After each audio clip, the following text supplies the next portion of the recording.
హరే కృష్ణ అండి. ఓం శ్రీ పరమాత్మనే నమః. గురువాయుపురాధీశం విష్ణుం నారాయణం హరిం వాసుదేవం జగన్నాథం కృష్ణం వందే జగద్గురుం.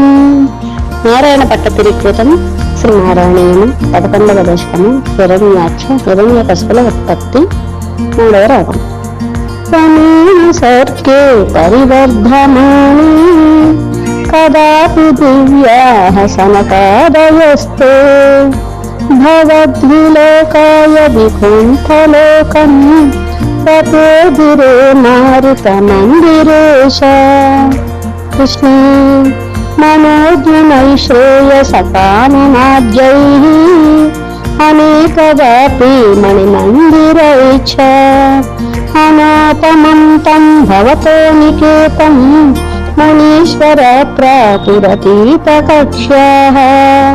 కృష్ణ భవద్వివృక్షూన్ భవనం వివిక్షూన్ త్వాస్తౌ జయస్తాన్ విజయోప్యరుంధాం తేషాం చ చిత్తే పదమాపకోపః సర్వం భవత్ప్రేరణయైవ భూమన్.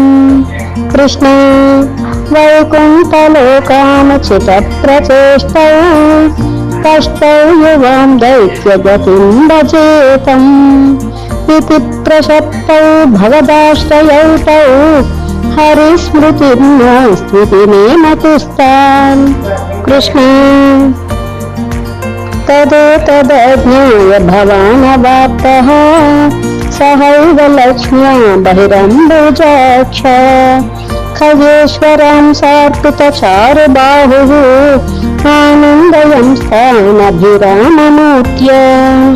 కృష్ణ ప్రసాద్య గీర్భిస్తువతో మునీంద్రాన్ అనన్యనాథావత పార్షదౌ తౌ సంరంభయోగేన భవే స్త్రీభిర్మాం ఉపేతమిత్యాప్తకృపం యగాదీః. కృష్ణ త్వదీయభృత్యావత కాశ్యపాత్తౌ సురారివీరా ఉదితౌ ద్వౌ సన్యాసముత్పాదన కష్టచేష్టౌ యమౌ చ లోకస్య యమావివాన్యౌ. కృష్ణ హిరణ్యపూర్వకశిపుః కలైకః పరో హిరణ్యాక్షైతి ప్రతీకః ఉభౌ భవన్నాథమశేషలోకం వృషామ్యరుంధాం నిజవాసనాందౌ. కృష్ణ తయోర్హిరణ్యాక్ష మహాసురేంద్రో ప్రణాయ ధావన్ననవాప్తవైరీ భవత్ప్రియాం క్ష్మాం సలిలే నిమజ్య చచార గర్వాత్ వినదన్ గదావాన్. కృష్ణ తతో జలేషాత్ సదృశం భవంతం నిశమ్య బభ్రామ గవేషయం స్త్వాం దత్తైకదృశ్య సకృపానిధే త్వం నిరంధిరోగాన్ మరుదాలయేష. కృష్ణ హిరణ్యాక్ష హిరణ్యకశిపుల ఉత్పత్తి అను 11వ దశకము సమాప్తము. నారాయణ పట్టతిరికృతం శ్రీమన్నారాయణీయము 12వ దశకము వరహావతార వర్ణనము 3వ రాగం. స్వయంభువో మనురథో జనసర్గశీలో దృష్ట్వా మహీమ సమయే సలిలే నిమగ్నాం స్వస్తారమాప శరణం భవదంగ్రిషేవా తుష్టాశయం మునిజనైః సహసర్యలోకే. కృష్ణ కష్టం ప్రజా సృజతి మయ్యవ నిర్నిమగ్నా స్థానం సరోజ భవ కల్పయ తత్ప్రజానాం ఇత్యేవమేష కథితో మనునా స్వయంభూః అంబోరుహక్షతవ పాదయుగం యచింతీత్. కృష్ణ హాహా విభో జలమహం యపిబం పురస్తాత్ అద్యాపి మజ్జతి మహీ కిమహం కరోమి ఇత్తం త్వదంగ్రియుగళం శరణం యతోస్య నాసా పుటాత్ సమభవ శిశుకోలరూపీ.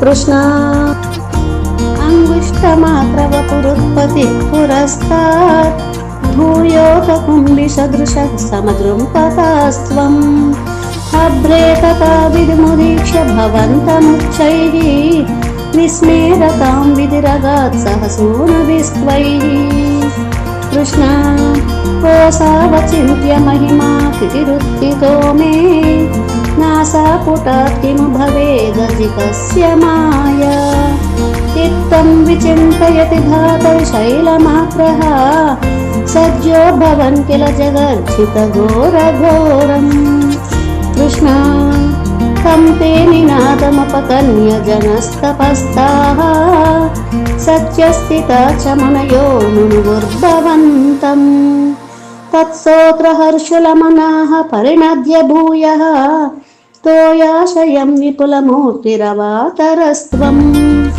कृष्ण ऊर्ध्वप्रसारि परिधूम्रविधूतरोमा प्रोक्षिप्तबालदिरवाङ्मुखघोरगोणः पूर्णप्रदीर्णजलदः परिघूर्णदक्षिणा स्तोत्रोन्मिनीं शिशिरयन्नवतेरितत्वम् कृष्ण अन्तर्जलं तदनुसङ्कुलनक्रचक्रम् व्यामत्रिमिङ्गिलकुलं कलिशोर्मिमालम् आविश्य भीषणरवेण रसातलस्तान् आकम्पयन् वसुमतीमगवेशयस्त्वम् कृष्ण पृष्ट्वा तदैत्यहतकेन रसातलं ते संवेशितां जुगतिकूटिकिटिर्विभो त्वम् आपादुकान् विगणय्य सुरानिकेतान् दंष्ट्वा पुरेण वसुधा मददाः सलीलम् कृष्ण अभ्युत्थनरन्नतधरां दशनाग्रलग्ना मुस्तां पुराङ्कितैवाधिकपीवरात्मा बुद्धूतघोरसलिलाज्जलधेरुदञ्चन् क्रीडावराहवपुरीश्वर पाहि रोगात् కృష్ణ వరహావతారమున 12వ దశకము సమాప్తము. హరే కృష్ణ అండి. పారాయణీయము 13వ దశకము హిరణ్యాక్షవద. హిరణ్యాక్షం తావత్ వరద భవదన్వేషణ పరం చరంతం సంవర్తే పయసి నిజ జంఘా పరిమితే భవద్భక్తో గత్వా కపటపటుధీర్నారదమునిః శనైరుచేనందన్ ధనుజమపి నింతం స్తవ బలం కృష్ణ సమాయావి విష్ణుః హరతి భవదీయాం వసుమతీం ప్రభో కష్టం కష్టం కిమిదమతి తేనాభిగదితః వదన్ క్వాసౌ క్వాస వితిసమునినా దర్శితపతః భవంతం సంప్రాప ధరణిధరముద్యంతముదకాత్ కృష్ణ అహో ఆరణ్యోయం మృగైతిహ సంతం బహుతరైః దురుక్తైర్విద్యం తం ధితసుతిమవజ్ఞాయ భగవన్ మహీం దృష్ట్వా దంష్ట్వా శిరసి చకితాం స్వేన మహసా పయోధావాధాయ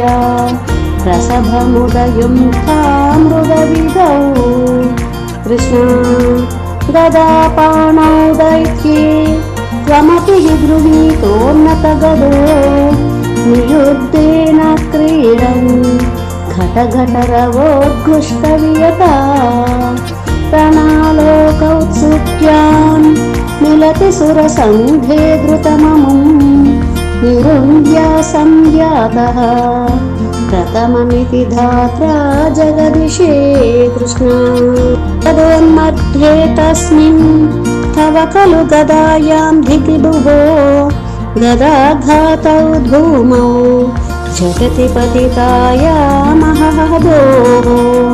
मृदुस्मेरास्यस्त्वं धनुजकुलनिर्मूलनचनं महाचक्रं स्मृत्वा करभुवि दधानोरुरुचिरुषे कृष्ण ततः शूलं काल प्रतिमर्षि दैत्ये विसृजति त्वयिच्छिन्दत्येतत् करकलितचक्रप्रहरणात् समाविष्टो मुष्ट्यो स खलु विदुदं स्वां समतनोत् गलन्माये मायाः त्वयि किल जगन्मोहनकरी कृष्ण भवच्चक्र ज्योतिषः कनलवनिपातेन विदुते ततो मायाचक्रे विगतघनरोषान्धमनसं गरिष्ठाभिर्मुष्टि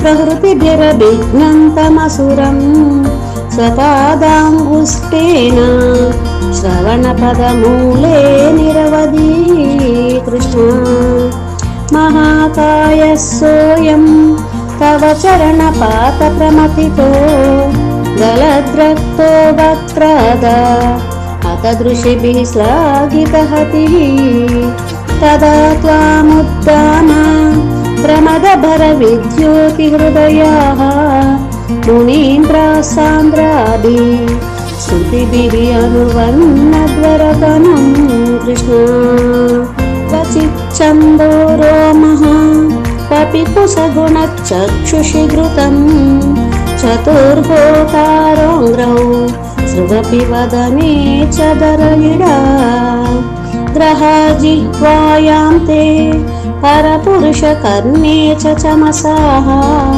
विभो सोमो वीर्यं वरदगलदेशेऽप्युपसदः कृष्ण मुनीन्द्रैरित्यादिः तव नमुखरैर्मोदितमनाः महीयस्य मूर्त्या विमलतरकीर्त्या च विलसन् स्वदिष्ण्यं सम्प्राप्तः सुकरसविहारी मधुरिपो निरुन्ध्यारोगं मे सकलमपि वातालयपते कृष्ण హిరణ్యాక్ష వధ అను 13వ దశకం సమాప్తము.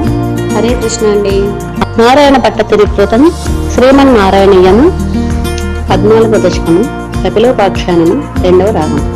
సమనుస్మృత తావకాంగ్రియుగ్మః సమం పంకజ సంభవాంగ జన్మ నిజమంతరమంతరాయ హీనం చరితం తే కథయం సుఖం వినాయ కృష్ణ సమయే ఖలు తత్ర కర్దమాక్షో గృహిణిచ్ఛాయ భవస్తదీయ వాచా ధృతసర్గరసో నిసర్గరమ్యం భగవన్ స్వామయుతం సమాసిషేవే కృష్ణ గరుడోపరి కాలమేఘకమ్రం విలసత్కేలి సరోజపాణి పద్మం హసితోల్లసితాననం విభూత్వం వధురావిష్ణురుషే స్మ కర్దమాయ కృష్ణ స్తువతే పులకావృతాయ తస్మై మనుపుత్రీం దయితాం నవాపి పుత్రీః కపిలం చ సుతం స్వమేవ పశ్చాత్ స్వగతిం చాప్యనుగృహ్య నిర్గతో భూః కృష్ణ సమనుష్యతరూపయా మహిష్యా గుణవత్యా సుతయా చ దేవహూత్యా భవధీరిత నారదోపదిష్టః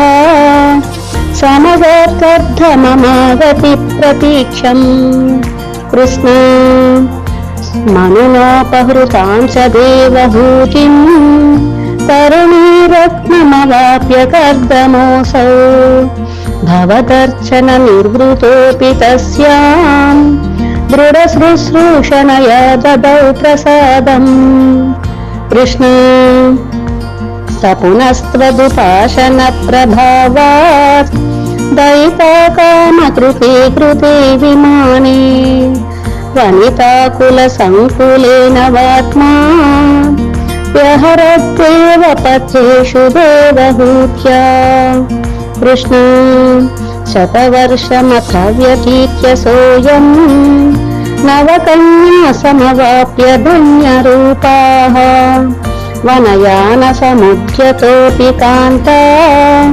హితకృత్వజ్జననోత్సుకోన్యవాత్సీత్ కృష్ణ నిజభర్తృగిరా భవన్నిషేవా निरतायामथ देवदेवहूत्याम्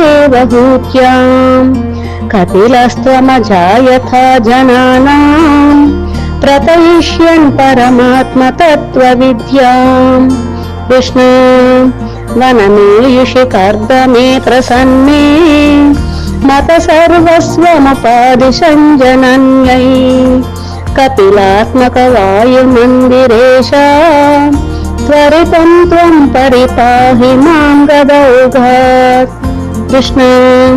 కపిలోపాఖ్యానమును 14వ దశకం సమాప్తం. శ్రీమన్నారాయణీయము 15వ దశకము కపిలోపదేశము 1వ రాగం. మతిరిహ గుణసక్త బంధకృత్తేష్వసక్త త్వమృత కృదు పరుంధే భక్తి యోగస్తు శక్తిం మహదనుగమలభ్య భక్తిరేవాత్ర సాధ్య కపిలతనురితి త్వం దేవహూత్యై న్యగాదీః కృష్ణ. ప్రకృతి మహదహంకారాచ్చ మాత్రాచ్చ భూతాని అపి హృదపి దశాక్షి పూరుషః పంచవింశః ఇతి విదిత విభాగో ముచ్యతే సౌ ప్రకృత్యాః కపిలతనురితి త్వం దేవహూత్యై న్యగాదీః కృష్ణ. ప్రకృతిగత గుణౌఘైః నాజ్యతే పూరుషోయం యద్ తు సజతి తస్యాం తద్గుణాస్తం భజేరన్ మదను భజన తత్వా లోచనైః సాప్యపేయాత్ కపిలతనురితి త్వం దేవహూత్యై న్యగాదీః కృష్ణ. విమలమతిరూపాత్తైః ఆసనాధ్యైర్మదంగం గరుడసమధిరూఢం దివ్యభూషాయుధాంకం రుచితులితతమాలం శీలయేతానువేలం కపిలతనురితి త్వం దేవహూత్యై న్యగాదీః కృష్ణ.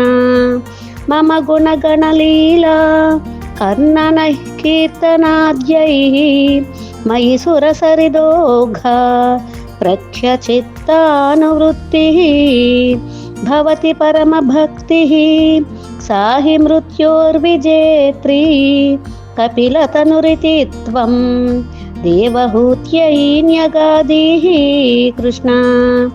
అహః బహుళహింసా సంచితార్థై కుటుంబం ప్రతిదినమనుపుష్ణన్ శ్రీజితో బాలలాలీ విశతిః గృహసక్తో యాతనాం మయ్య భక్తః కపిలతనురితి త్వం దేవహూత్యై న్యగాదీః కృష్ణ. యువతి జఠరకిన్నో జాతబోధోప్యకాండే ప్రసవగళితబోధః పీడయోల్లంఘ్య బాల్యం పునరపి బత ముహ్యత్ ఏవ తారుణ్యకాలే కపిలతనురితి త్వం దేవహూత్యై న్యగాదీః కృష్ణ. పితృసురగణయాజీ ధార్మికో యో గృహస్థః స చ నిపతతి కాలే దక్షిణాద్వోపగామి మయి నిహితమకామం కర్మతో దత్ఫతార్థం కపిలతనురితి త్వం దేవహూత్యై న్యగాదీః కృష్ణ. ఇతి సువిదిత వేద్యాం దేవహే దేవహూతిం కృతనుతిమనుగృహ్య త్వం గతో యోగి సంగైః విమలమతిరథాసౌ భక్తి యోగేన ముక్తా త్వమపి జనహితార్థం వర్తసే ప్రాగుదీచ్యాం కృష్ణ. పరమ కిము బహూక్త్యా త్వత్పదాంభోజ భక్తిం సకల భయ వినేత్రీం సర్వకామోపనేత్రీం వదసి ఖలు దృఢం త్వం తద్విధూయామయాన్మే గురు పవనపురేశ త్వయ్యుపాధత్స్వభక్తిం కృష్ణ. కపిలోపదేశము అను 15వ దశకం సమాప్తము. తృతీయ స్కంద పరిచ్ఛేదం సంపూర్ణం. హరే కృష్ణ. నారాయణీయము చతుర్థ స్కంద పరిచ్ఛేదము 16వ దశకము. నరనారాయణుల అవతారము. 3వ రాగం.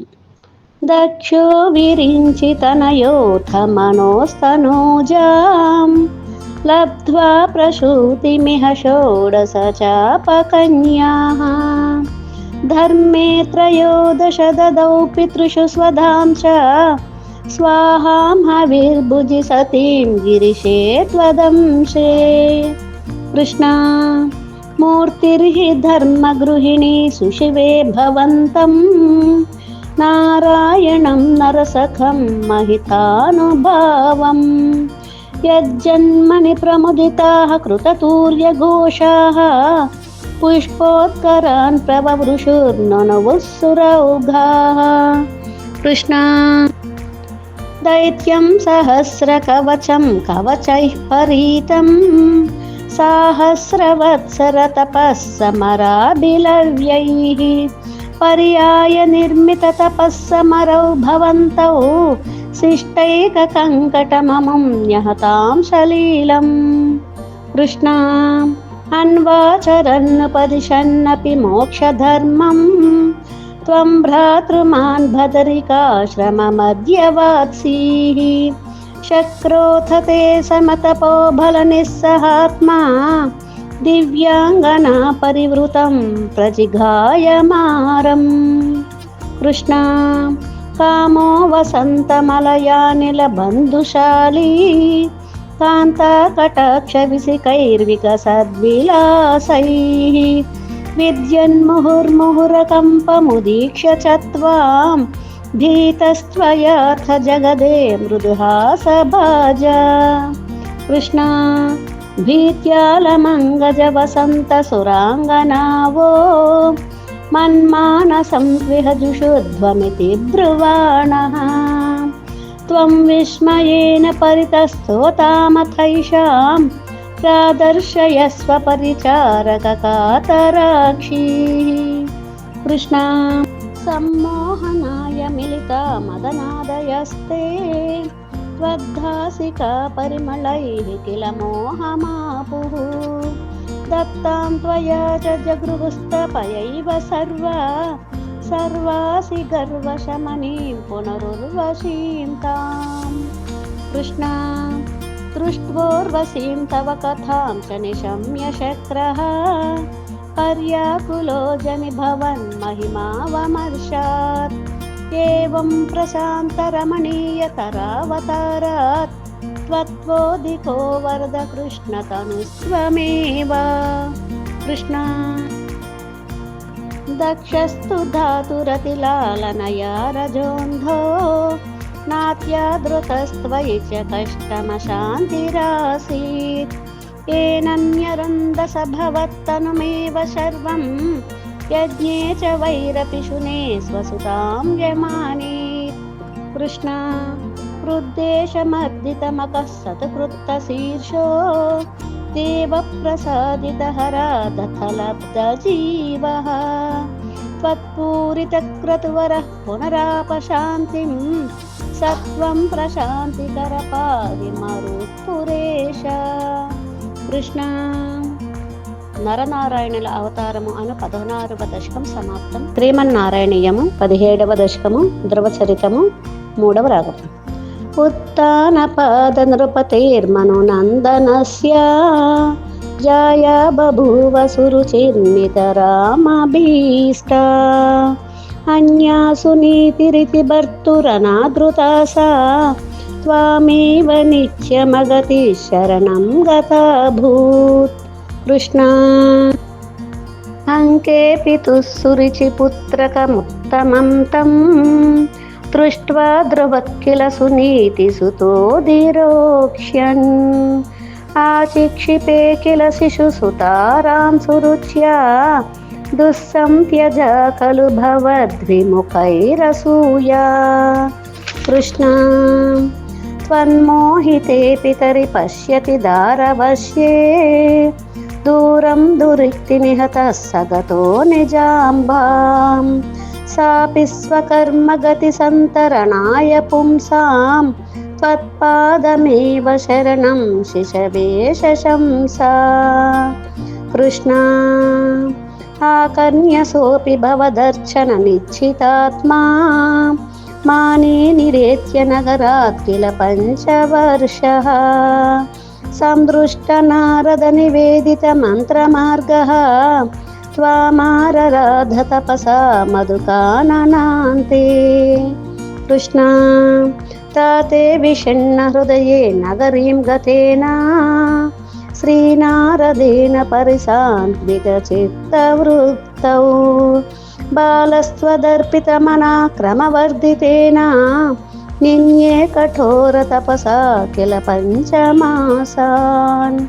कृष्णा तावत्तपोबलनिरुच्छ्वसिते दिगन्ते ते वार्धितस्त्वमुदयत् करुणार्द्रचेताः त्वद्रूपचिद्रसनिलीनमते पुरस्तात् आविर्बभूवित विभो गरुडाधिरूढः कृष्णा त्वद्वर्षणप्रमदभारतरङ्गितं तं तृग्भ्यां निमग्नमिव रूपरसायने ते तुष्टूषमाणमवगम्य कपोलदेशे संस्पृष्टवानसि धरेण तथा धरेणः कृष्णा तावद्विबोधविमलं प्रणवन्तमेनम् आभाषत स्वमवगम्य तदीयभावम् राज्यं चिरं समनुभूय भजस्व भूयः सर्वोत्तरं ध्रुवपदं विनिवृत्तिहीनं कृष्णा इत्यूचुषि त्वयि गते नृपनन्दनोऽसौ आनन्दिता किल जनो नगरीमुपेतः प्रेमे चिरं भवदनुग्रहपूर्णकामः ताते गते च वनमादृतराज्यभारः कृष्णा यक्षेण देव निहते पुनरुत्तमेऽस्मिन् यक्षैः स युद्धनिरतो विरतो मनोऽप्या शान्त्या प्रसन्न हृदयात् धनदादुपेतात् त्वद्भक्तिमेव सुदृढामवृणोन्महात्मा कृष्णा अन्ते भवत्पुरुषनीतविमानयातो मात्रा समं ध्रुवपदे मुदितो यमास्ते एवं स्वभृत्य जनपालनलोलधीस्त्वं वातालयाधिपनिरुन्धिममामयौघान् कृष्णा ధ్రువచరితము అను 17వ దశకం సమాప్తం. హరే కృష్ణ. నారాయణీయము 18వ దశకము ఋతు చరిత్రము 3వ పదం. జాతస్య ధ్రువకుల ఏవ తుంగకీర్తేః అంగస్య వ్యజని సుతస్స వేననామ తద్దోష వ్యథితమతిః సరాజవర్యః త్వత్పాదే నిహితమనా వనం గతాభూత్. కృష్ణ పాపోపి క్షితితలపాలనాయ వేనః పౌరాజ్యైరుపనిహితః కఠోరవీర్యః సర్వేభ్యో నిజబలమేవ సంప్రశంసన్ భూచక్రే తవ యజనాన్యయం న్యరోత్సీత్. కృష్ణ సంప్రాప్తే హితకథనాయ తాపసౌఘే మత్తోన్యో భువనపతిర్న కచ్చనీతి. త్వన్నిందావచనపరో మునీశ్వరైస్తైః శాపాగ్నౌ శలబదశామనాయివేనః. కృష్ణ తన్నాశాత్కలజనభీరుకైర్మునీంద్రైః తన్మాత్రాచిరపరిరక్షతే తదంగే.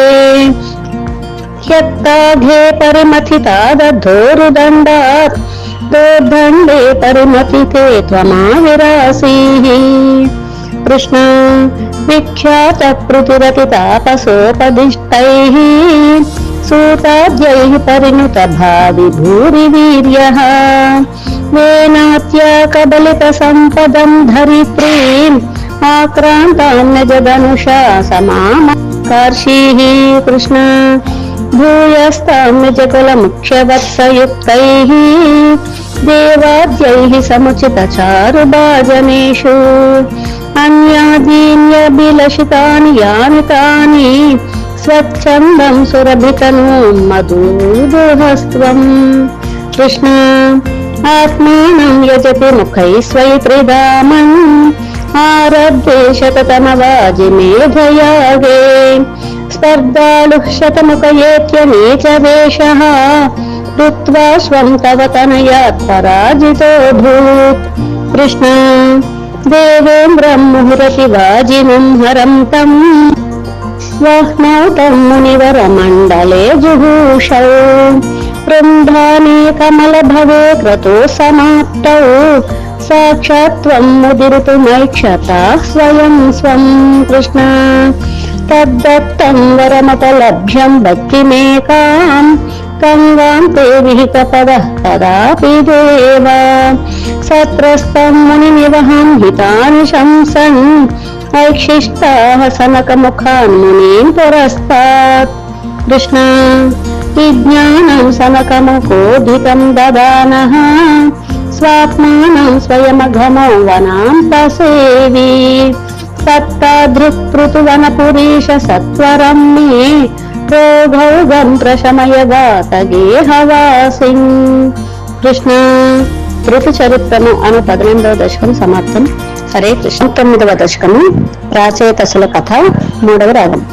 ఋతోస్తు మత్త ఋతుధర్మ కర్మటః ప్రాచీన బర్హిర్యువతౌ శతధృతౌ ప్రచేతసో నామ సుచేతసః సుతానా అజీజనత్వత్కరుణాంకురానివ.